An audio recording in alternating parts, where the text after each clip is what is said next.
नमस्कार, मैं हूं सुरेश चौहान की और आप देख रहे सुदर्शन पर ओवीसी के नंगा नाच की अगली कड़ी। ओवीसी के नंगा नाच को लेकर हम आपके सामने रोजाना आ रहे हैं और विभिन्न विषयों के साथ आ रहे, विभिन्न अतिथियों के साथ हम आपके सामने इस कार्यक्रम को पेश कर रहे हैं। आज हमारे साथ सेना के पूर्व अधिकारी जुड़े रहेंगे। इस ओवीसी के नंगा नाच पर देश के विभिन्न क्षेत्रों के लोगों को क्या क्या लगता है, क्या क्या सोचते हैं, क्या क्या उनकी प्रतिक्रिया है, क्या क्या उनकी अभिव्यक्ति है और उनके नजर में यह गुनाह कितना बड़ा है, यह दिखाने के लिए हम आपके सामने रोज जब तक ओवैसी पर कार्रवाई नहीं होती देश के विभिन्न क्षेत्रों के मान्यवरों को लेकर आते रहेंगे। पत्रकार पहले लाए, वकील पहले लाए, हमने आपके सामने। अब कवियों के बाद आज आर्मी के पूर्व अधिकारी हमारे साथ रहेंगे और उनके साथ हम चर्चा करेंगे कि सीमा पर -35 और कई जगह पर 50 गर्मी का टेम्परेचर होते हुए इस देश की रक्षा करने वाले जब देश के अंदर ऐसे गद्दारों के भाषण सुनते हैं तो उनको कितना दुख होता है। उनके साथ इस मसले पर पूरी चर्चा करेंगे और उसके पहले हम नजर डालेंगे जरा मुद्दे पर।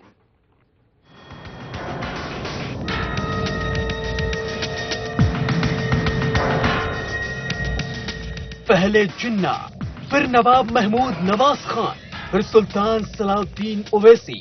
तस्वीरों में दिखाए गए हर शख्स ने हिंदुस्तान को बांटने का ही काम किया है और अब इसकी कमान संभाली है अकबरुद्दीन ओवैसी ने, जो हिंदुस्तान को टुकड़ों में तोड़ने पर लगा हुआ है।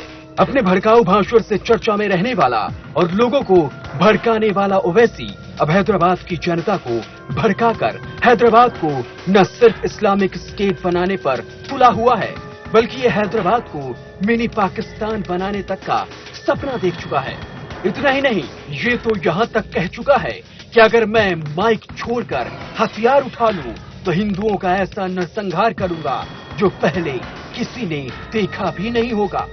अरे हिंदुस्तान हम 25 कौड़ है ना, तुम 100 कौड़ है ना, ठीक है। तुम तो हमारे से इतने ज्यादा है, 15 मिनट के लिए पुलिस को हटा लो, बता लेंगे किसमें हिम्मत है, कौन सा हर। इस देशद्रोही और देश के गद्दार ओवैसी का एक और नया खुलासा सामने आया है। सूत्रों के हवाले से खबर है कि पाकिस्तान ओवैसी की पार्टी के लिए फंडिंग करता है। जी हां, पाक सीमा पार से भारत में आतंकी भेज रहा है, तो वहीं ओवैसी जैसे देश के गद्दार देश में ही रहकर देश की बर्बादी की साजिश रच रहे हैं और आतंकियों को हैदराबाद में पनाह देता है। हैदराबाद पुलिस ने ऐसे ही 2 आतंकियों को पकड़ा भी है जो अलकायदा की ट्रेनिंग लेकर हैदराबाद आए हुए थे। जिहाद के नाम पर भारत के मुस्लिमों को भड़का रहा है। इतना ही नहीं, देशद्रोही और गद्दार ओवैसी के तार पाकिस्तान से भी जुड़े हैं। सूत्रों की माने तो देश में जिहाद और आतंकवाद को बढ़ावा देने के लिए पाक ओवैसी की पार्टी MIM के लिए फंडिंग करता है। अगर हम इसके इतिहास को देखें तो पाएंगे कि 1928 में उस समय के हैदराबाद के नवाब महमूद नवाज खान ने इसकी स्थापना की थी और यह पार्टी 1948 तक हैदराबाद राज्य के भारत में विलय के खिलाफ थी। वह इसका विलय पाकिस्तान में चाहता था या स्वतंत्र राष्ट्र के तौर पर रहना चाहता था, लेकिन तत्कालीन गृह मंत्री सरदार पटेल ने हैदराबाद को भारत में मिलाने के लिए जैसे ही कार्रवाई शुरू करी तो अधिकांश रजाकारों ने आत्मसमर्पण कर दिया और कुछ मार डाले गए। दुनिया का सबसे घमंडी आदमी निजाम अपना सा मुंह लेकर समझौते के खिलाफ सरदार पटेल की अगवानी करने स्वयं उन्हें लेने हवाई अड्डा गया। सरदार पटेल ने अपनी शर्तों पर निजाम से संधि करवाई। कासिम रिजवी को ऑपरेशन पोलो के तहत गिरफ्तार कर जेल में डाल दिया गया, जहां वो 1957 तक सड़ता रहा। बाद में 1957 में वह माफी मांगकर पाकिस्तान भाग गया। 1947 से 1957 तक मजलिस पर प्रतिबंध रहा। इसी कासिम रिजवी की मजलिस पार्टी को 1957 में अब्दुल वाहिद ओवैसी ने दोबारा से शुरू किया और वही अब्दुल वाहिद ओवैसी अकबरुद्दीन और असाउद्दीन का दादा था। अब असाउद्दीन ओवैसी और अकबरुद्दीन ओवैसी अपने बाप दादाओं और पुरानी मजलिस की राह पर चल रहे हैं, जहां एक ओर देश के जवान दिन रात कड़कड़ाती धूप में सीमा पर अपने जान की परवाह किए बिना हिंदुस्तान की हिफाजत करते हैं, वहीं दूसरी ओर ओवैसी जैसे देशद्रोही हिंदुस्तान को तोड़कर हैदराबाद को इस्लामिक स्टेट बनाने पर तुले हुए हैं। एक भाई अपने एमपी के पद का गलत इस्तेमाल कर पुलिस प्रशासन को भी अपने सामने कुछ नहीं समझता, तो वहीं दूसरा भाई कहता है कि अगर उसे हिंदुस्तान से जाने के लिए कहा जाएगा तो वो हिंदुस्तान की कई चीजें साथ में ले जाएगा। हम गए तो खाली हाथ नहीं जाएंगे, ताज को भी ले जाएंगे, लाल किले को भी ले जाएंगे, कुतुब मीनार को भी ले जाएंगे। बचेगा क्या? अयोध्या की वो टूटी फुट्टी राम की मंदिर बचेगी, वो अजंता एलोरा की नंगी नंगी मूर्तियां बचेंगी। एक बार फिर से ओवैसी बंधु उस राह पर निकल पड़े हैं। वे अपने सपनों को साकार करने के लिए किसी भी हद तक जाने को तैयार हैं। इतना ही नहीं, वे हैदराबाद को इस्लामिक स्टेट बनाने का सपना भी देख रहे हैं। लेकिन ओवैसी भाइयों को समझ लेना चाहिए कि जब जब किसी ने देशद्रोह की कवायद शुरू की, तब तब देश की सेना ने उन्हें खदेड़ा है। अब समय आ गया है देश के नागरिकों के जागरूक होने का और ओवैसी जैसे देशद्रोही के दमन करने का। Bureau report, Sudarshan news. तो ये नंगा नाच पिछले कई दिनों से आप सुदर्शन पर भी देख रहे हैं और हिंदुस्तान में खुलेआम राजनैतिक मंचों से, विभिन्न धार्मिक कार्यक्रमों से, जलसों से और हैदराबाद की जनता को तो 24/7 दिखने को मिल रहा है। और इस नंगे नाच पर अब हमारे साथ आर्मी के अधिकारी जुड़ गए हैं, हम उनके साथ बात करेंगे। हमारे साथ स्टूडियो में डी पॉल, पूर्व आर्मी ऑफिसर हमारे साथ जुड़े, मैं आपका स्वागत करता हूं। हमारे साथ रंजीत आहूवालिया, रिटायर्ड ब्रिगेडियर अभी जुड़े हुए लाइव पर, उनके साथ हम जुड़े रहेंगे और साथ में और भी अधिकारी हमसे थोड़ी देर में जुड़ेंगे। हम बात करेंगे इस पूरे मसले पर। पॉल साहब, ये भाषण आपने सुने, पहले भी सुने होंगे और अभी भी आपने सुना इस पैकेज के दौरान। एक आर्मी अधिकारी होने के नाते आप इसको कैसा देखते हैं? पहले तो मेरी अर्ज है कि मैं आर्मी अधिकारी नहीं हूं, मैं बड़ा सीनियर पुलिस अधिकारी हूं। माफ करिए, कोई बात नहीं, मतलब मैं, लेकिन इसको मैं उस एंगल से देखना चाहूंगा जो एंगल मैं देना चाहता हूं उसके। देखिए, जहां तक हमारी गवर्नमेंट का सवाल है, हम हमेशा ये कहते रहे और कहेंगे भी कि हमारी एक सेकुलर गवर्नमेंट है। मैं चीफ रहा हूं रैपिड एक्शन फोर्स का। रैपिड एक्शन फोर्स को बनाने का क्या वजह थी? कुछ एक आदमियों ने अलीगढ़ में राजीव जी को ये कहा कि हमारे साथ जो सलूक होता है, दूसरी पुलिस वाले बड़ा नाजायज सलूक करते हैं, ये है वो है, हमें एक ऐसी फोर्स चाहिए जो बिल्कुल किसी तरफ भी ना हो, एब्सोल्युटली न्यूट्रल हो। तो उन्होंने कहकर रैपिड एक्शन फोर्स का स्थापना की, जिसका मैं चीफ बास में बना। इसके बावजूद भी, जबकि मैं चीफ रैपिड एक्शन फोर्स का, जिसका मतलब भी था न्यूट्रल होने का, मैंने खुद देखा है कि इनके जो कहने और कटने की जरूरत है, वासी साहब कहते कुछ है।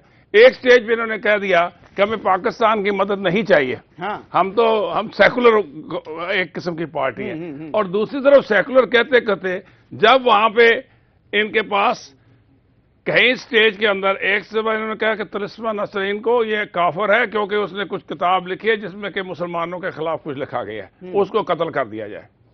रशदी साहब, उनके खिलाफ इसने बयान दे दिए सलमान रशदी लिटरेचर के कि उनको खत्म कर दिया जाए।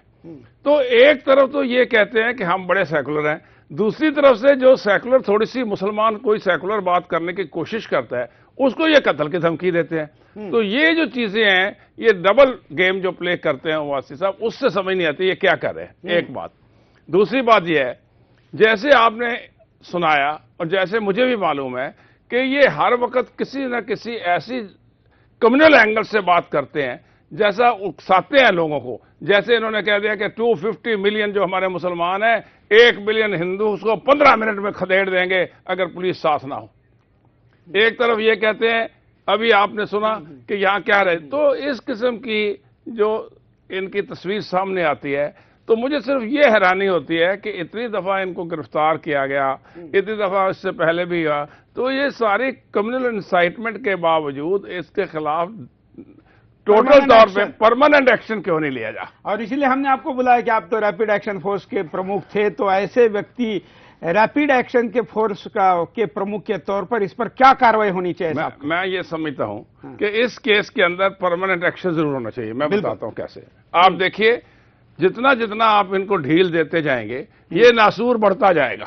आपने सिम्मी खड़ा किया, student Islamic movement of India, उसको फ्रंटल शेप दी गई कि स्टूडेंट इस्लामिक एक सेकुलर मूवमेंट है, ये एक सिम्मी है जो कि स्टूडेंट्स की मूवमेंट है।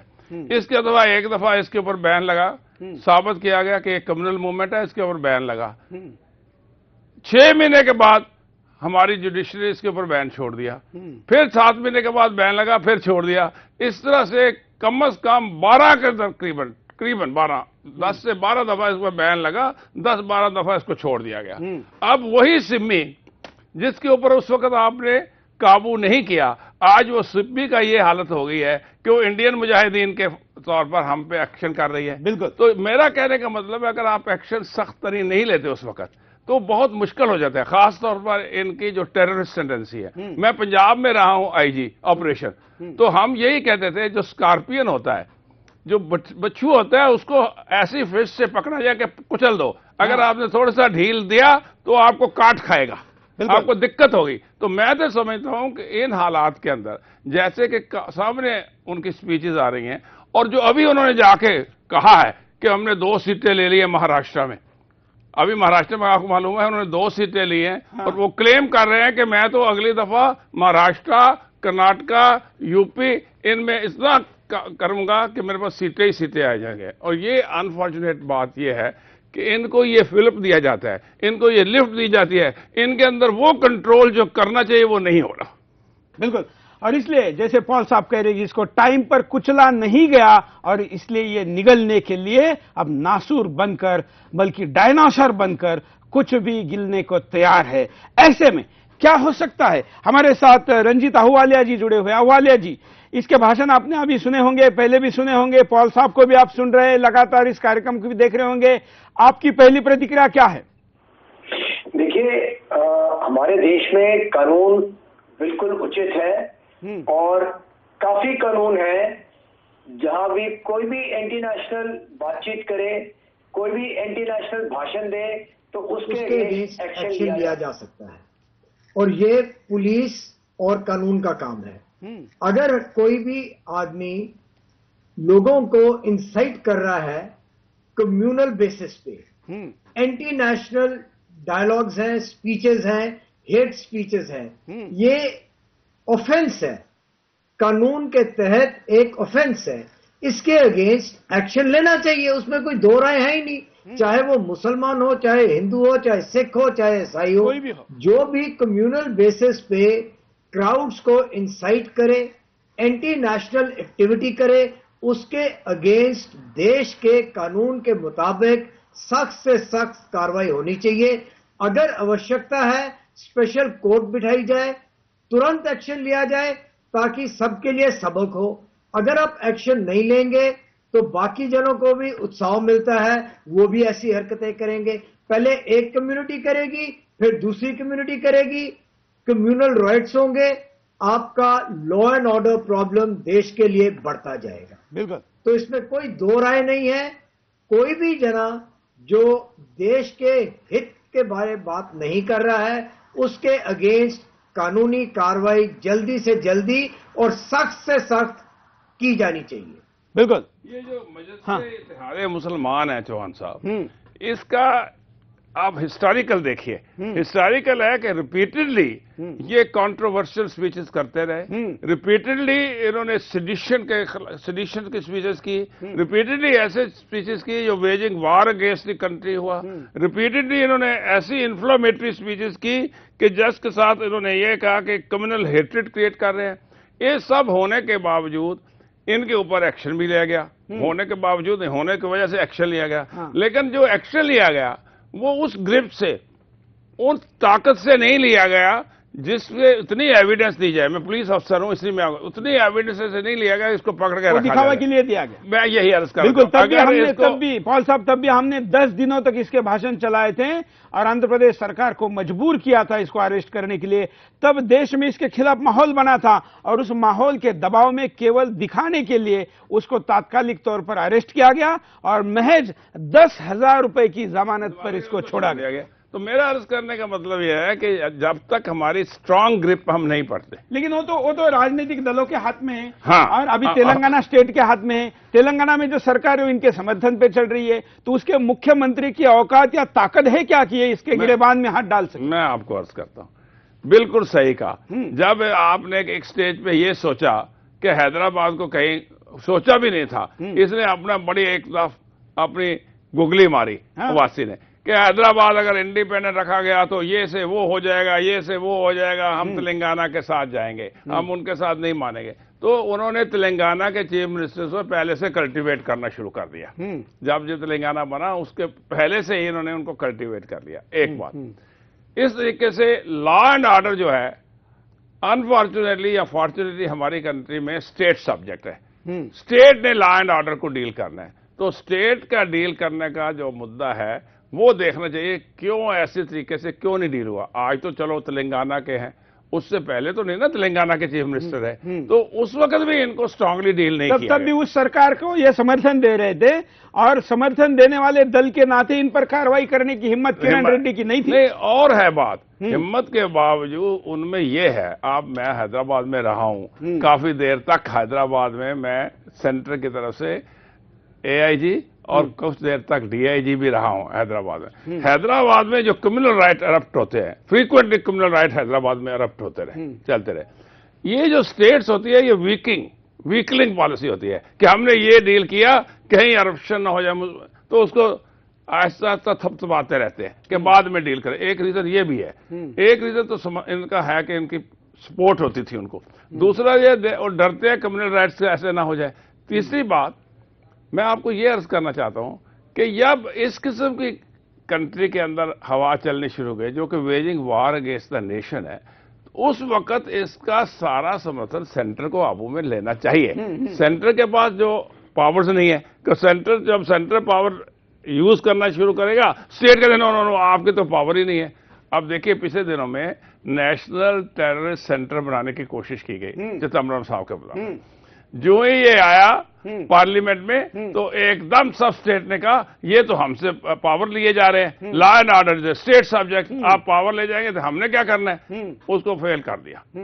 मेरा कहने का मतलब है ये जो कॉन्फ्लिक्ट स्टेट और सेंटर में चलता रहता है, उससे स्टेट अपने आप आहिस्ता आहिस्ता बात करती है, सेंटर के साथ इतनी पावर्स नहीं है कि वो स्टेट में जाके अरेस्ट करें। लॉ एंड ऑर्डर जो है वो स्टेट सब्जेक्ट है। तीसरी बात यह है कि एक सब्जेक्ट है waging war against the country, इस सब्जेक्ट के अंदर सेंट्रल पावर हो सकती है, लेकिन वो तभी हो सकती है अगर वहां पे किसी तरीके से प्रेसिडेंट रूल हो। उस वक्त भी ये जो पॉलिटिकल पार्टीज है सॉफ्ट पैडलिंग करती रहती है। मैं अगर आप जो बता रहे कानून सिस्टम और भारत सरकार की पूरी व्यवस्था इस तरीके से, तो फिर ओवैसी पे कभी भी हाथ नहीं डाला जा सकता, कम से कम अगले 5 साल तक तो नहीं डाला जा सकता। देखिए मैं यही अर्ज कर रहा हूं चौहान साहब। हाँ बोलिए।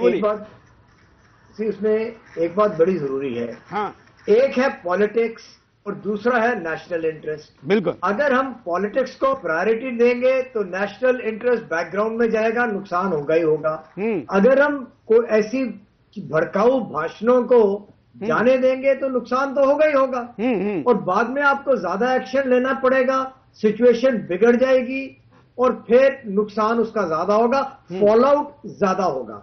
अगर आप ये रॉयट्स के लिए ये बेस बन रहा है, अगर इस बेस को आप अभी काबू में नहीं करोगे तो जब रॉयट्स होंगे तो ज्यादा बर्बादी होगी, ज्यादा नुकसान होगा।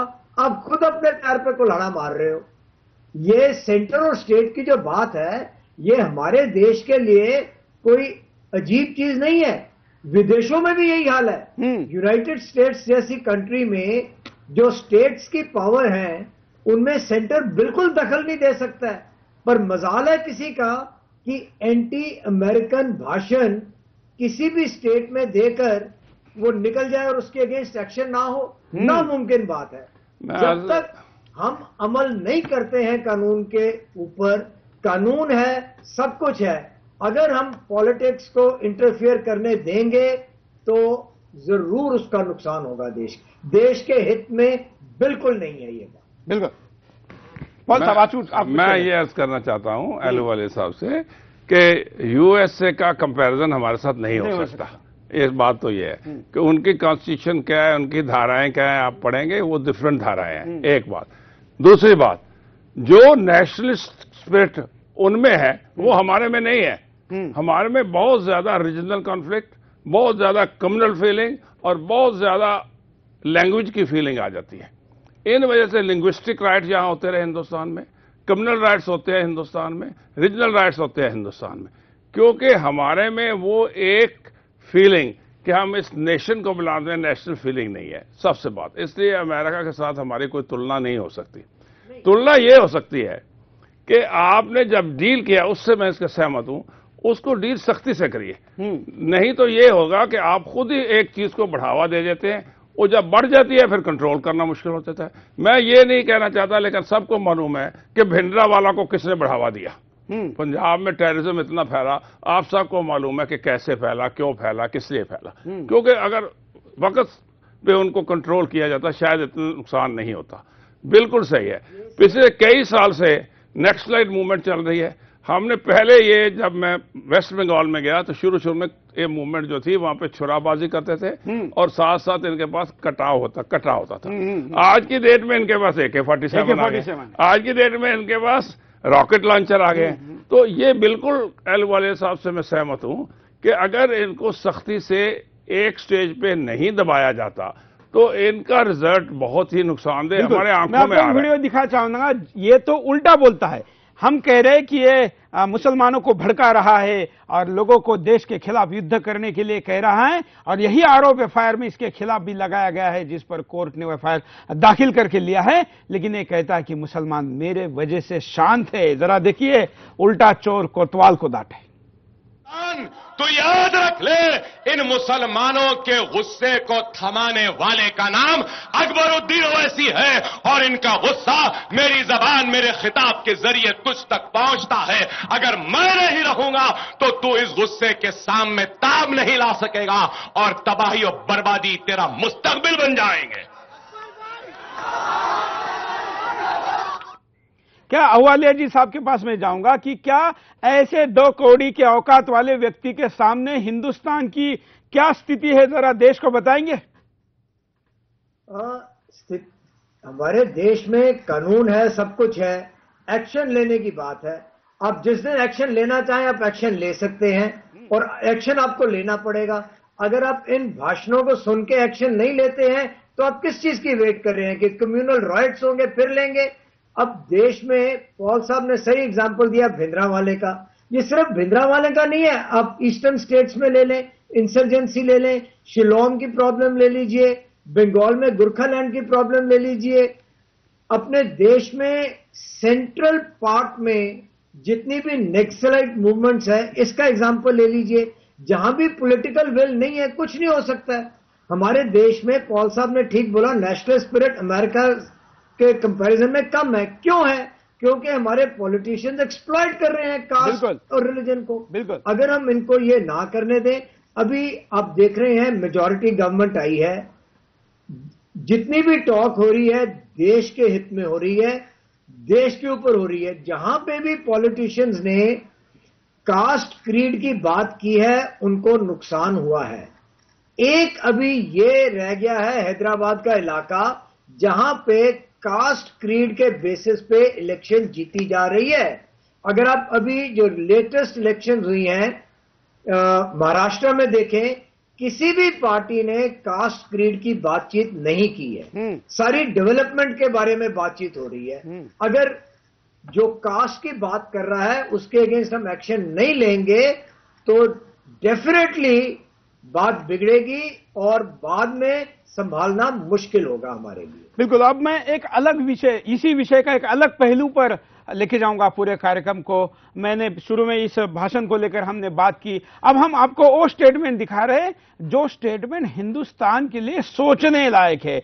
इस देश में कभी ये बातें कुछ भविष्यवेत्ताओं ने बताई थी, लेकिन असाउद्दीन ओवैसी सितंबर 1, 2014 को श्रीनगर में कहता है कि अगर भारत और पाकिस्तान का युद्ध होगा तो उस युद्ध के समय भारत के मुसलमान पाकिस्तान के साथ चले जाएंगे।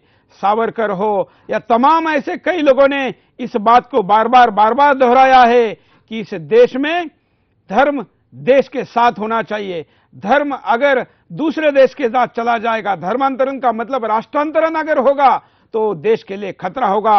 असाउद्दीन ओवैसी जो इस पार्टी का मुखिया है, सितंबर 1, 2014 में कहता है कि अगर Bharat Pakistan, if India attack पाक, इंडियन मुस्लिम विल ज्वाइन पाक आर्मी। ये आज भी उस वेबसाइट पर यह है। हालांकि इसने कई छोटा सा इसका तकनीकी आधार पर खंडन करने का प्रयास जरूर किया, लेकिन अभी भी अगर इस साइट ने गलत कहा है तो इसके ऊपर इसने कार्रवाई क्यों नहीं की।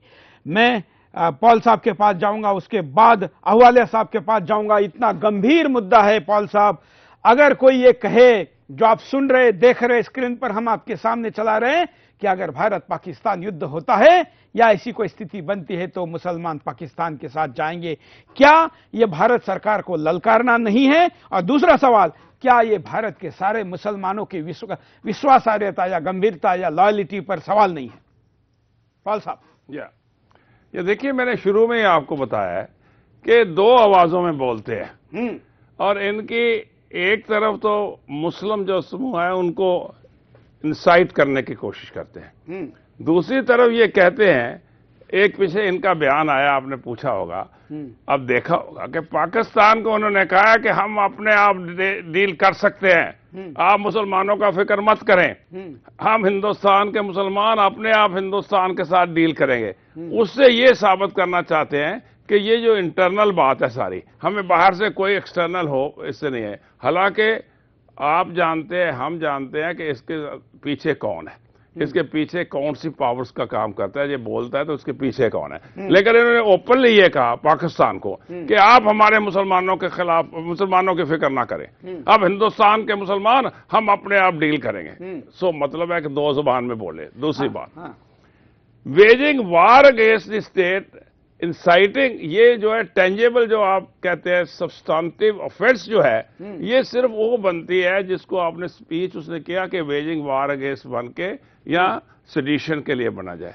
तो उसका एक तरीका होता है पुलिस में, कंटिन्यूस हम उस स्पीच को कंटिन्यूस करते हैं, 1, 2, 4 दफा किया गया, फिर उसके साथ केस लगाया जाता है, जब कोर्ट में जाता है तो उसकी सपोर्ट करते हैं, ये देखिए, ये देखिए, ये देखिए। तो मैंने पहले ही आपको अर्ज किया है, इसने भी यही किया है, इसने एक बार नहीं कहा है, इसने तमाम कई बार कहा है। मैं आपको ये अर्ज कर रहा हूं कि जब ये दुगली बात करते हैं तो उस वक्त जो हमारी इन्फोर्समेंट एजेंसीज हैं या जो वहां पे स्टेट के इन्फोर्सिंग अथॉरिटीज हैं, वो दोनों चीजों को मिक्स कर देते हैं। जब जुडिशरी में या सिमी का केस जुडिशरी में जाता था, हाई कोर्ट हर साल के बाद 6 महीने के बाद सुनने के बाद कहती थी इस पर सफिशिएंट फोर्स नहीं है, एविडेंस सफिशिएंट नहीं है, इनके ऊपर बैन नहीं करना चाहिए। आप इट इज हिस्टोरिकल फैक्ट, हर तो बैन।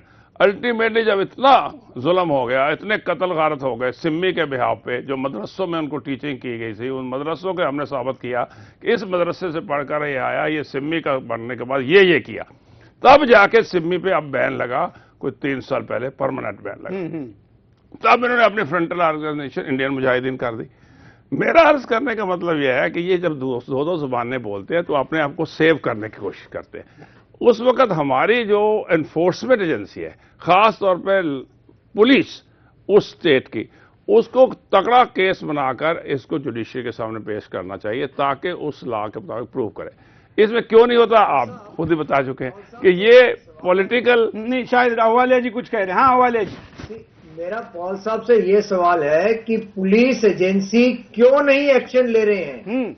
मैंने अभी अर्ज किया आपको, एक क्यों नहीं, कौन सी पुलिस एजेंसी? यही तो हम, ये स्टेट की पुलिस, क्योंकि law and order is A state subject and the state police, I am telling you sir, police क्यों नहीं एक्शन ले रही? इसलिए नहीं लेगी कि entire state police is prejudice is always under the control of the politician. If they say like this, they have to do like this. If they say like this, for the last कितने साल से हम police reform की बातें करते रहे। नहीं, लेकिन क्या वहां की कोर्ट अगर पुलिस को ऑर्डर करती है तो नहीं हो सकता जी? कोर्ट अगर पुलिस एक्शन नहीं ले रही, लेकिन कोर्ट अगर पुलिस एक्शन नहीं ले रही, उल्ट बात है ना। कोर्ट इतना कह सकती है कि मैं इस ऑफेंस को कॉग्निबल समझता हूं, आप किसी इन्वेस्टिगेशन करके रिपोर्ट करें। तो कोर्ट ने सिर्फ इनको इन्वेस्टिगेशन कर लिया जाता है। जो इन्वेस्टिगेशन, जो चार्जशीट बनाई जाती है, आप पुलिस रिकॉर्ड के आधार पर, आपके अनुभव के आधार पर जो उधर से अहवालिया साहब कह रहे हैं कि सो मोटो एक्शन नहीं हो सकता क्या?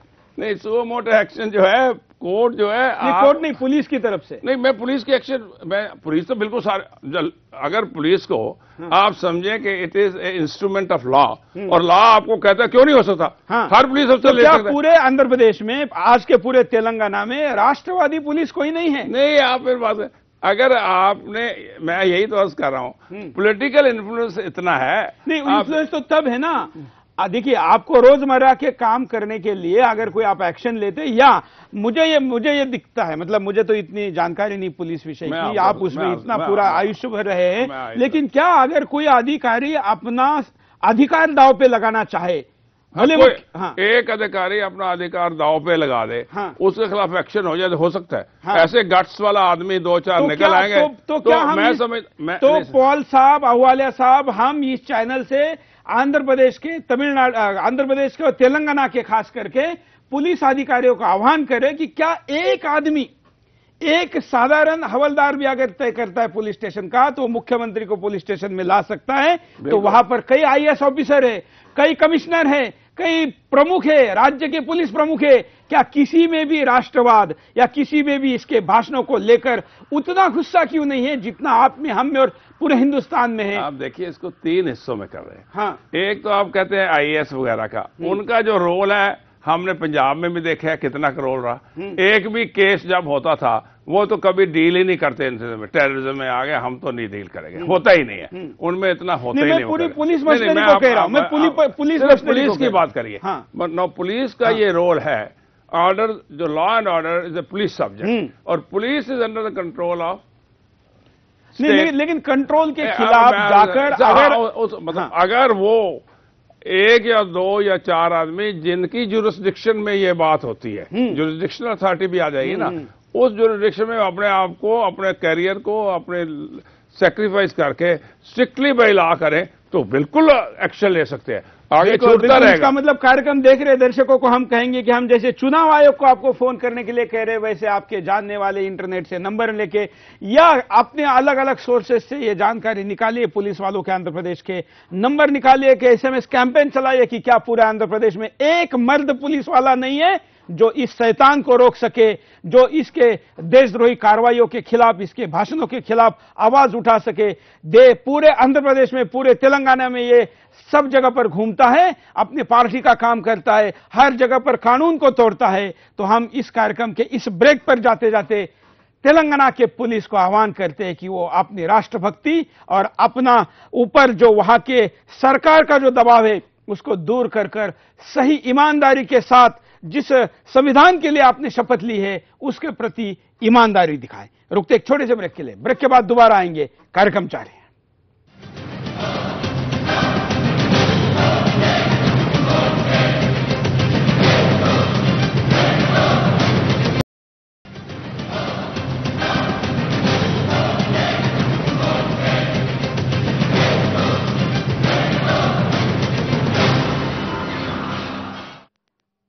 ब्रेक के बाद आपका एक बार फिर से स्वागत है। आप बात कर रहे हैं, हमारे साथ एक आर्मी के और एक पुलिस के अधिकारी जुड़े हुए हैं, साथ में आप सब इस कार्यक्रम को देख रहे हैं। हम सब मिलकर पिछले 6 दिनों से, 7 दिनों से ओबीसी के नंगा नाच के उपाय के ऊपर बात कर रहे हैं। इसका क्या कारण है, क्या स्थिति है, क्या परिणाम है, ये देख रहे हैं, इसका क्या उपाय ये देख रहे हैं।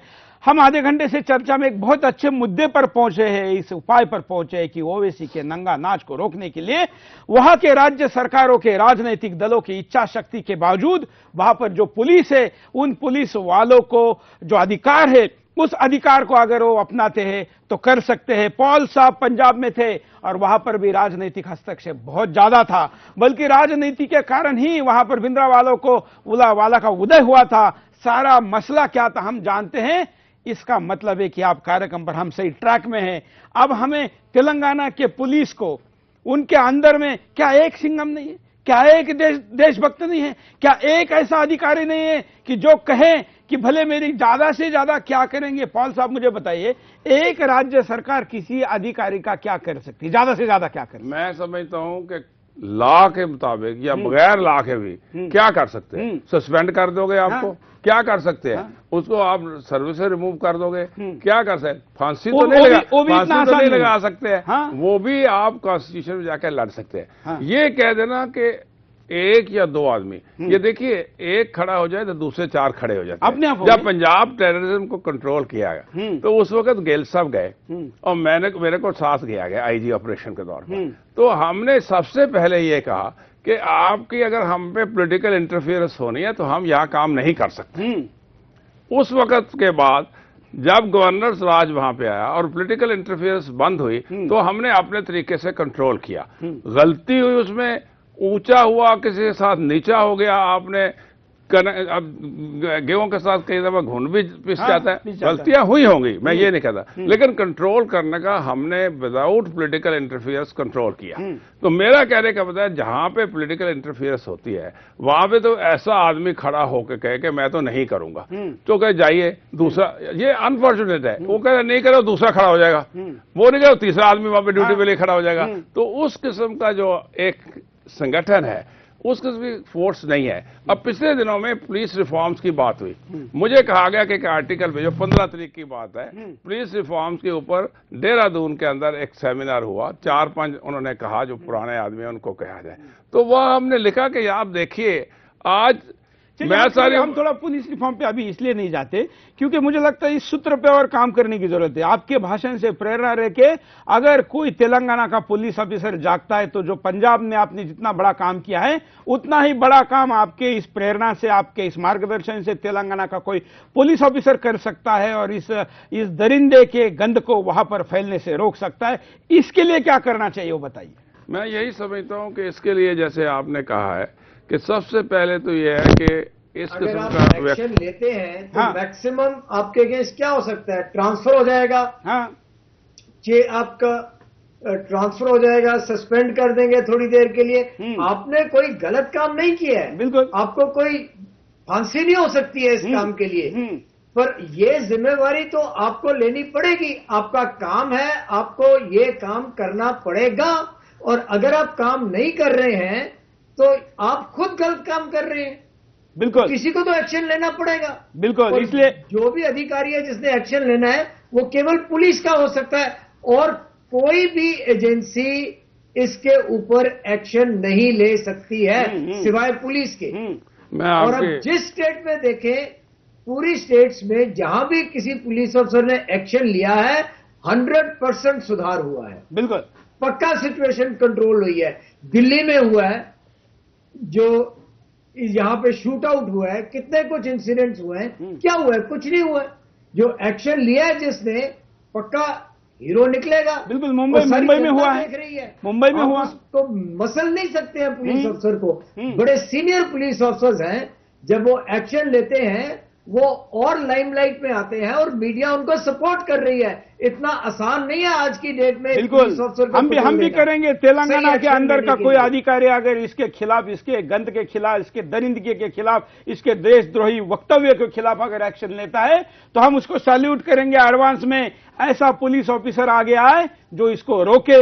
देश के खिलाफ युद्ध लड़ करने की बात करने वाली इस ओबीसी के खिलाफ अगर उसके खिलाफ कोई एक्शन होती है तो उस अधिकारी के लिए पूरा हिंदुस्तान खड़ा रहेगा। ज्यादा से ज्यादा आपने जैसे कहा करेंगे क्या, नौकरी से निकाल देंगे ऐसे आदमी को। हम जैसे कई कंपनियां हैं जो देशभक्त पुलिस अधिकारी को काम देने के लिए तैयार है, लेकिन ऐसे देशद्रोही इतनी बड़ी फौज, पॉल साहब कितनी फौज होगी पूरे तेलंगाना में? अप्रोक्सीमेट कितनी पुलिस होगी सारी, छोटे से लेके बड़े तक? मेरा ख्याल में कोई 50,000 के करीब तो होना चाहिए। तो क्या 50,000 में एक आदमी, कम से एक आदमी? देखिए आप फिर एक आदमी, 50,000 से एक आदमी नहीं होना। होना उस जुरिस्डिक्शन में है जहां पे क्राइम कमिट ये तो पूरे स्टेट में घूमता है ना। जहां भी होता है वहां से कोई आदमी उस स्टेट को उस जगह को लेकर कर सकता है और करने में कोई दिक्कत नहीं है। कह दे रहे ये जो कहते हैं ना, कहना ये वो एडवाइस सब कर सकते हैं, करने वाली बात है कौन करता है। एडवाइस तो हम भी रहते हैं, हम सब करते हैं, करता कौन है ये देखना पड़ता है। बिल्कुल, क्योंकि उसके साथ साथ हम यही चाहेंगे वो उसको देखिए, मैं आपसे ये अर्ज कर रहा हूं, मैं तो इसके हक में हूं, हम सब हक में हैं जिससे कि ऐसे होना चाहिए, एक्शन होना चाहिए। लेकिन उनकी जो दुविधा है उसको भी ख्याल रखिए कि अगर वो एक्शन नहीं होता या एक्शन होता है, दोनों चीजों को देखिए। एक्शन नहीं होता, एक तो उन्होंने अपने आप को सेव किया हुआ, दूसरी साथ साथ ये बात है कि उनको ये है कि लॉ एंड ऑर्डर बड़ा डेलिकेट सिचुएशन में होता है, उसलिए वो एक्शन नहीं रहे। ये मैं आपको, बड़ा डेलिकेट सिचुएशन होता है। मैं आपको बताता हूं, मैं पंजाब में गया तो सबसे जब पहले एक्शन शुरू हुआ तो जो टेररिस्ट थे उन्होंने हिंदुओं को मारना शुरू किया। जैसे कि होशियारपुर में वहां पे जो एमपी साहब थे उनको कत्ल कर दिया गया। वहां पे जो ही हिंदू और सिख राइट शुरू हो गए। डेलिकेट सिचुएशन, उस डेलिकेट सिचुएशन को बैलेंस करना पड़ता है। जलंधर में हुआ तो हमने ऑपरेशन कहते हैं ना, किसी जगह पर जाके ऑपरेशन करना है। हाँ, मेरा अर्ज करने का मतलब है जो पुलिस अधिकारी काम करता है वहां पे मैं उससे हक में हूं कि काम करना चाहिए। हम कानून के बशिंदे हैं, कानून के हुक्म के मुताबिक चलेंगे। हम कानून के खिलाफ तो जा नहीं रहे, जो कानून कहता है उस हिसाब से हम गिरफ्तारी करेंगे। गिरफ्तारी भी हो गई कानून के मुताबिक, कानून के शिकंजे में भी ले आया। फिर आपके पास आएगा 3 साल 2 साल लगेंगे जुडिशरी जब तक उसको कन्विक्ट करेगी। एक बिगनिंग तो कीजिए, बिगनिंग तो होनी चाहिए। मैं आपको बताता हूँ, ये बातें ऐसे नहीं होती कि आर्मी के साथ गोली चला दें। जुडिशरी की बात आपको व्यू रखनी पड़ती है। ये तो आर्मी को भी चैलेंज करता है। नहीं, वो करता है, आर्मी नहीं करेगी। आर्मी ना लॉ एंड ऑर्डर, वो कैसे कर सकते हैं? वो कहेंगे मेरे तो हुक्म ही लॉ एंड ऑर्डर, हम कैसे करेंगे? मैं कहता हूं कि हुक्म के मुताबिक जो एक हुक्म का तरीका बना हुआ है, इवन पुलिस में एक हायरार्की है, उस हायरार्की के मुताबिक जाना पड़ता है। तो मेरा दूसरा सवाल यह है कि अगर वहां पे कल को कॉन्फ्लिक्टेशन हो जाती है, कम्युनल कॉन्फ्लिक्ट, ये उसको तो मैं कहता करना चाहिए, कर सकता है, उसको कंट्रोल भी कर सकता है। हम हैदराबाद में 4 मीनार के ऊपर कंट्रोल में बैठ के कंट्रोल किया है। मैं आपको क्या बताऊं, मैं एआईजी था वहां पे कुछ देर के लिए। लेकिन सवाल है सारी सिचुएशन को लेकर कि कल इस हमें 4 मीनार में गदर शुरू हो जाएगा, कत्ल शुरू हो जाएगा, लड़ाई झगड़े शुरू हो गए, इसकी आगे रेमिफिकेशन क्या होगी, दूसरी स्टेट में कत्ल गारत क्या शुरू हो जाएगा, ये सब चीजें होती हैं। आपने आज अगर ऐसा सोचेंगे तो फिर कभी नहीं होगा। मैं आपको कहता हूं, आपने करना है। बाबरी मस्जिद गिरा दी, एक्शन होना ही नहीं चाहिए। अरे साहब आप देखिए, बाबरी मस्जिद गिरा दिया आपने, किसी ने गिराया, और आपने क्या, आपने सोचते रहे उसका क्या असर हुआ है? The ramification all over the country, all over the country there कत्ल गारत। क्या आप एक आदमी के लिए सारे देश को दाव पे लगा सकते हैं? लेकिन एक आदमी अगर देश को चैलेंज कर रहा है तो दाव पे तो लगाना पड़ेगा ना। सारे देश में कितनी सपोर्ट होगी? आपके 50% पीपल आज की डेट के अंदर वो कहेंगे कि सपोर्ट, आप यहां कत्ल हो गया, यहां पे राइट शुरू हो गए हैं, महाराष्ट्र में राइट शुरू हो गए। इतना बड़ा नेता हो गया कि इसके लिए उत्तर प्रदेश में राइट होंगे? सर ऐसे और अगर आप देखिए, जब मुस्लिम हिंदू फसाद होगा, 2014 में अगर ये स्थिति है तो ये अगले 20 साल बाद क्या करेगा? फिर तो आप इसके बाल को हाथ नहीं लगा सकते। चौहान साहब, दोनों पहलू देखिए। नहीं, मैं आपको एक पहलू ये है, देखिए पहलू देखना तो पुलिस का काम है, सरकार का काम है। एक्शन कैसे हो सकता है, हमने ये डिस्कस करना है कि अभी एक गलत काम हुआ है, उस पर कार्रवाई करने का सही तरीका क्या है और सही टाइम भी क्या वही है। सही तरीका यही है। जैसे कर रहा है, वैनम है, जहर फेंक रहा है, हिंदुस्तान के खिलाफ जहर फेंक रहा है, उसके खिलाफ सही टाइम की बात है। इससे पहले भी किया, लेकिन मैं समझता हूं अब इसकी हद आ गई है। तो इसके खिलाफ एक्शन लेना चाहिए। First point. Second point, action ले। आप सुन लीजिए अहलुवालिया साहब, उसका वीडियो और मैं आपको दिखाता हूं। आप लोगों को जरूर ये वीडियो भी देखना चाहिए जिसमें वो हिंदुस्तान की फतह करने की बात करता है। देखिए, आप कह रहे कि एक साधारण आदमी क्या कर लेगा, ये पूरे देश को फतह करने की बात करता है। देखिए इसके शब्द क्या है। आपकी ताकत मेरी कामयाबी, मैं अकेला चला जाऊं तो कुछ नहीं, आप अकेले चले जाएं तो कुछ नहीं, आप हम मिल के जाएं तो ये दुनिया को फतेह कर सकते हैं। हिंदुस्तान तो बहुत छोटा है जी, दुनिया को फतह कर सकते, हिंदुस्तान तो वो छोटा है। अब इसको अगर अभी हाथ नहीं लगाएंगे, 2014 में इसको हाथ नहीं लगाएंगे तो ये नासूर बढ़ता जाएगा। उंगली के नाखून को अगर सही समय पर ट्रीटमेंट नहीं दी गई तो फिर उंगली काटनी पड़ती है। उंगली भी समय पे नहीं काटी तो पैर का पंजा काटना पड़ता है। तब भी समय पे ट्रीटमेंट नहीं हुई तो टांग काटनी पड़ती है, और वो टांग भी समय पे नहीं काटी गई तो पूरा शरीर जहर से फैल जाता है, मर जाता है, फिर कोई उपाय नहीं हो सकता। इसलिए ओवैसी को हाथ लगाने के कारण हैदराबाद में दंगे होंगे, तमिलनाडु में होंगे, आंध्र प्रदेश में होंगे, कर्नाटका में होंगे, मध्य प्रदेश में होंगे, ये बात कहेंगे जाएंगे तो एक दिन ये पूरे शरीर को जाना है, ये विष फैलना है। इसलिए पुलिस अधिकारियों ने इस विषय पर जो लॉ एनफोर्सिंग अथॉरिटीज है उनके लिए तय करना है कि नाखून काटना है, उंगली काटनी है, पंजा काटना है, पैर काटना है या पूरा शरीर मरने देना है। अब वहां के पुलिस के लिए बड़ा चैलेंज का मुद्दा है। और इतने बड़े गुनाह के बाद भी अगर वहां की पुलिस नहीं जागती है तो जैसे इस देश का गुलामी का इतिहास लिखा गया है वैसे वहां के पुलिस के बारे में भी भविष्य में लिखा जाएगा कि ऐसा एक देशद्रोही था और वहां पर इतने हजार पुलिस होने के बावजूद एक भी पुलिस वाला आगे नहीं आया और ये नासूर आगे जाकर देश का दुश्मन बन गया। क्या कहेंगे? मैं आपके साथ पूरी तरह सहमत हूं, बिल्कुल सहमत हूं कि इसका बड़ा सख्त तरीके से हाथ लगाना चाहिए और जो सब चीज को ताकि एक दफा अगर अंदर जाता है तो बाहर नहीं आ सके। सब एविडेंस कलेक्ट हो चुकी है, हो जा सकती है। बिल्कुल। साथ साथ पुलिस के साथ साथ मैं आपको यह भी कहता हूं कि जो हमारी सेकुलर फोर्सेस अपने आप को कहते हैं, बहुत से ऐसे यहां पे पॉलिटिशियन है सेकुलर फोर्सेस कहते हैं अपने आप को, चाहे वो वोट बैंक के लिए कहते हैं या किसी के लिए कहते हैं तो सेकुलर फोर्सेस कहते हैं।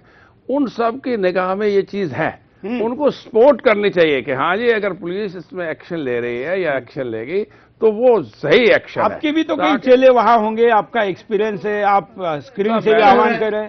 पहले एक्शन हो तो सपोर्ट की बात आएगी।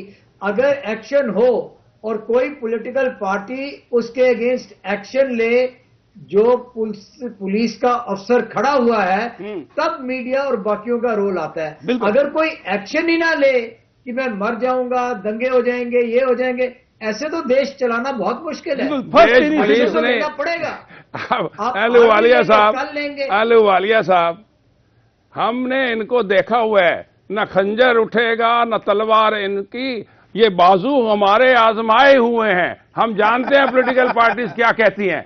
आप आज की डेट में कई पुलिस कमिश्नर बैठ चुके हैं, कई आदमियों को कंडेम किया गया है। मैं ये नहीं कहता कि नहीं करना, डर के करने वाले हैं। हम एक शेष थी, हमने कहा हर 6 महीने में हमें ट्रांसफर कर दीजिए, 6 महीने का कर दीजिए ट्रांसफर। एक जगह से करते रहे और क्या करेंगे? मेरे को 30 साल में मेरे 60 ट्रांसफर हुए होंगे। लेकिन सवाल ये है कि क्या आपको कौन सा सपोर्ट करता है, ये कहने की बातें होती हैं। जब वो कहेंगे इसमें ये भी नुकसा, ये भी नुकसा, मेरी साहब बात ये कह रहा हूँ, मैं आपको ये कह रहा हूँ कि इसको एक मुहिम बनाना चाहिए, जैसे आपने शुरू किया। इससे एक जैसे शुरू किया, एक मुहिम बन जाए, एक टेम्पो क्रिएट हो जाना चाहिए। टेम्पो क्रिएट में कोई ना कोई मर्द गमड़ा खड़ा होगा, कोई ना कोई मर्द गमड़ा उनमें से खड़ा होकर एक्शन लेगा, उसको सेक्रीफाइस देने दो अगर होती है। लेकिन जब उनको ये मालूम है कि मेरे पीछे ये हाथ है, ये हाथ है, तो एक्शन लेगा। सब खड़े हैं, सब देख रहे हैं। 2 लफ्ज कहने से नहीं होना, ये हमको जैसे आज आप कह रहे हैं मुहिम क्रिएट करनी पड़ती है। सर, हमने ये मुहिम चलाई है। आज हमारे पेज पर लाखों लोग प्रतिक्रिया दे रहे हैं। मैं इसलिए ये कहता हूँ कि आपकी चौहान साहब इस मुहिम का आप देखेंगे, आप 15 दिन और चला के देखें कि कैसे आप देखते हैं। हम तो छोड़ेंगे नहीं, 15 दिन नहीं, ज्यादा दिन लगे भी तो चलेगा। देखिए, मंथन से अमृत निकलता, हम जानते हैं। आज के इस मंथन से ये बात सामने आई है। मैं आज 7वां एपिसोड कर रहा हूं। मैं बड़ा निराश हूं इस बात को लेकर कि अभी तक एक्शन नहीं हो रही, लेकिन हौसला नहीं हारेंगे। हमें आज के इस कार्यक्रम से आप दोनों महानुभावों से बात करते हुए ये बात सामने आई है कि सबसे अच्छा जरिया हो सकता है वहां के पुलिस के अंदर जगाना, वहां के देशभक्त पुलिस वालों को समर्थन करना। तमिलनाडु के आसपास के जितने राज्य है, कर्नाटका हो, तमिलनाडु हो, आंध्र प्रदेश हो, तेलंगाना हो, उड़ीसा हो, महाराष्ट्र हो, यहां के लोगों के निश्चित तौर पर वहां पर लिंक होंगे।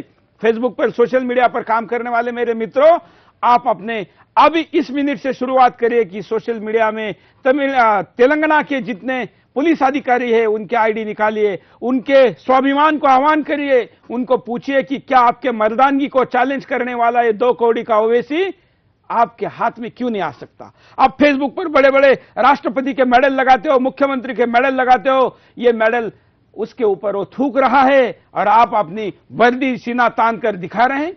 कहां का ये रोब है? अगर ओवैसी जैसा आदमी तेलंगाना में है तो वहां के किसी पुलिस ऑफिसर को सीना तान कर खड़ा होने का अधिकार नहीं है, ऐसा कम से कम मैं मानता हूं। उसके होते हुए अगर कोई चैनल बात नहीं करता तो उसके पास क्या उसका फ्रीडम है, कहां उसका मीडिया का पावर है? हमारे पास जितनी भगवान ने दी है हम पूरी लगा रहे और पूरी लगाएंगे। मुहिम के साथ कई लोग जुड़ रहे हैं और भी जुड़ेंगे हमारे साथ। और भी कई वीडियो है, लेकिन हम उन वीडियो को दिखाने के बजाय, क्योंकि वीडियो तो पहले भी हम दिखा चुके हैं, मैं पॉल साहब बहुत अनुभवी व्यक्ति है और हमारे साथ आर्मी की भाषा में बात करने के लिए अहवालिया साहब भी है। पॉल साहब के पास दोबारा जाऊंगा। पॉल साहब, अब बहुत कार्यक्रम के आखिर में हमारे पास कुछ मिनट बस बचे हैं। एक्शन की दिशा में वहां की जनता क्या करें, वहां के सोशल संगठन क्या करें? मैंने तो एक पत्रकार के नाते आपको बोल दिया, सारे लोगों को आह्वान कर दिया। आप आपकी तरफ से आह्वान करें। उसके पहले मैं अहवालिया साहब को आह्वान करना चाहूंगा कि आप वहां की जनता को, समाज के विभिन्न घटकों को आह्वान करिए कि आप क्या चाहते हैं। अहवालिया जी। मैं उनको यही कहना चाहूंगा कि ऐसे भाषणों में भाग मत लें। अगर कोई दंगा फसाद होता है, कुछ होता है, तो नुकसान एक आम नागरिक का होगा। तो आप अपना नुकसान मत करने दें। ये लोग जो भाषण दे रहे हैं, ये अपना नुकसान नहीं होने देंगे। इनका इंटरेस्ट फिर भी बचा रहेगा। और आप देखें, ये आप लोगों को इस्तेमाल कर रहे हैं, बिल्कुल आप लोगों को प्रयोग कर रहे हैं अपने आप को पॉलिटिकली प्रोजेक्ट करने के लिए। ये पर्सनल एजेंडा परस्यू किया जा रहा है। अपने आप को ऐसे इंस्ट्रूमेंट की तरह मत यूज होने दीजिए। बिल्कुल अकल से काम कीजिए, इनको ना भड़काने दीजिए, शांति का माहौल रखें ताकि आपके लेकिन इनके ऊपर कार्रवाई करें। किसी भी किस्म धन्यवाद। मैं अहवालिया जी का धन्यवाद व्यक्त करूंगा। और पॉल साहब, आपके पास जाने के पहले, आप रैपिड एक्शन फोर्स के रह चुके, देखिए कितना योगायोग है कि आप, भगवान ने आज आपको इस चर्चा में भेजा और हम किसी नतीजे पे पहुंचे हैं। डायरेक्ट एक्शन का एक वाक्य मैं आपके आह्वान के पहले दिखाऊंगा, जिससे शायद आपका आह्वान वहां की पुलिस को, वहां की जनता को ज्यादा परिणामकारक जाए, आपके अंदर का भी वो अधिकारी और ज्यादा जाग जाए। जिन्ना ने एक ऐतिहासिक आह्वान किया था, डायरेक्ट एक्शन डे, और वो हिंदुस्तान को बहुत महंगा पड़ा था, उसका विभाजन हुआ था। ये जिन्ना के राह पर चल रहा है। हम आपको उसका फिल्मी, हालांकि ये फिल्मी है, लेकिन दिखाते हैं कि तब जिन्ना ने क्या कहा था। हमने भी अपनी पिस्तौल तान ली है और हम उसका इस्तेमाल भी करेंगे। अगर मुसलमानों को पाकिस्तान नहीं दिया जाता तो जिहाद शुरू होगा, डायरेक्ट एक्शन। और इस डायरेक्ट एक्शन के बाद पॉल साहब, आप, हम जानते हैं कि क्या हुआ था। अब डायरेक्ट एक्शन की बारी अगर उधर से आती है तो आपकी पूरी पुलिस जमात को डिफेंस में जाना पड़ेगा। जैसे कि आपने कहा, उधर से पहले एक्शन हो, इसके पहले इधर से एक्शन हो, इसके लिए क्या करना चाहिए? मैं आपके साथ पूरी तरह सहमत हूं। और खास तौर पर ये जो लोगों को गुमराह करते हैं, वो देखिए, अब इसका जो है बलून बहुत फूलने लग गया है। ये बैलून फटेगा, ये ज्यादा फूल गया। क्यों? अभी जब महाराष्ट्र में इसने जाके 2 सीटें ले ली, 15-20 दिन के प्रोपेगेंडा के बाद इनको 2 सीटें मिल गई। उसके बाद 3 सीटों के ऊपर इन्होंने नंबर 2 पे आ गए, 6 सीटों पर इनका नंबर 3 में आया। तो 6 3 9 और 2 11 सीटें इन्हें ले गए। और इसने कहा कि इसमें इतने 5 लाख से ज्यादा जो वोट मेरे को पड़े हैं। इसने ये समझ लिया है कि महाराष्ट्र में मैंने राजनीतिक बात होगी। कार्यक्रम में बहुत चंद सेकंड बचे। मैं पुलिस को यही आपका संदेश, पुलिस और सोसाइटी के लिए, मैं ये सोसाइटी के लिए, तो ये गुमराह कर रहा है। इसके गुमराह में नहीं आना चाहिए। ये जो वोट बैंक पॉलिटिक्स वहां भी है, इसको हमको न्यूट्रलाइज करना है। ये आगे फिर करेगा। इसको न्यूट्रलाइज करने के लिए आगे ऐसे कर्नाटका का कहा है, यूपी का कहा है, और बिहार का कहा है, और बंगाल का कहा है। ये आपको इन स्टेटों में खास तौर पर खबरदार करना चाहिए कि इसको 0 वोट मिले, इसको 0 मिले कुछ से। एक सबसे बड़ी जरूरी है। तो पॉलिटिकल डिफीट इसकी होगी, मॉरल डिफीट इसकी होगी, और उधर से पुलिस एक्शन हो जाएगा। तो उससे मेरे ख्याल में ये बलून जरूर फटेगा। और ये अभी तुरंत क्या किया जाए, क्योंकि हम तब तक कार्यक्रम रोकेंगे नहीं। तुरंत यही है कि पुलिस अपना शिकंजा सख्त करे और आप इसको मंथन को और माहौल बनाए। धन्यवाद, आपने इस मुहिम को समर्थन दिया। मैं अहवालिया साहब आपका भी आभारी हूं। और देश की करोड़ों की संख्या में वो जनता जो इस कार्यक्रम को देख रही है, यूट्यूब पर, लाइव पर, वेबसाइट पर, सोशल मीडिया पर। और मैं दर्शकों को बता दूं कि लगातार सोशल मीडिया ही नहीं, चैनल पर भी इस कार्यक्रम को देखने वाले ऐसे ऐसे लोग हैं जो कभी मेरे 20 साल पहले परिचित रहे थे। वो मेरा नंबर ढूंढकर मेरा अभिनंदन और समर्थन देने के लिए फोन कर रहे देश विदेश से कि आप इस विषय पर लगे रहिए। इसका मतलब हम सही दिशा में में है और हमने चुनी हुई राह सही है। हिंदुस्तान को जगाना है, उन लोगों के अंदर के हिंदुस्तान को जगाएंगे जो सोकर इससे कहीं डर गए हैं या इससे दूर हो गए हैं, इसके ऊपर कार्रवाई कर सकते हैं लेकिन नहीं कर रहे हैं। हम सब मिलकर आज के कार्यक्रम के आखिर में यही करेंगे, यही कहेंगे कि वहां के पुलिस के अंदर जगाने की कोशिश करिए। कल हम किसी और मुद्दे के साथ, इसी ओवैसी के मुद्दे के नए एंगल के साथ आपके सामने आएंगे। आज के लिए इतना ही। दोनों अतिथियों का मैं आभार व्यक्त करता हूं। आज के लिए इतना ही। जय हिंद।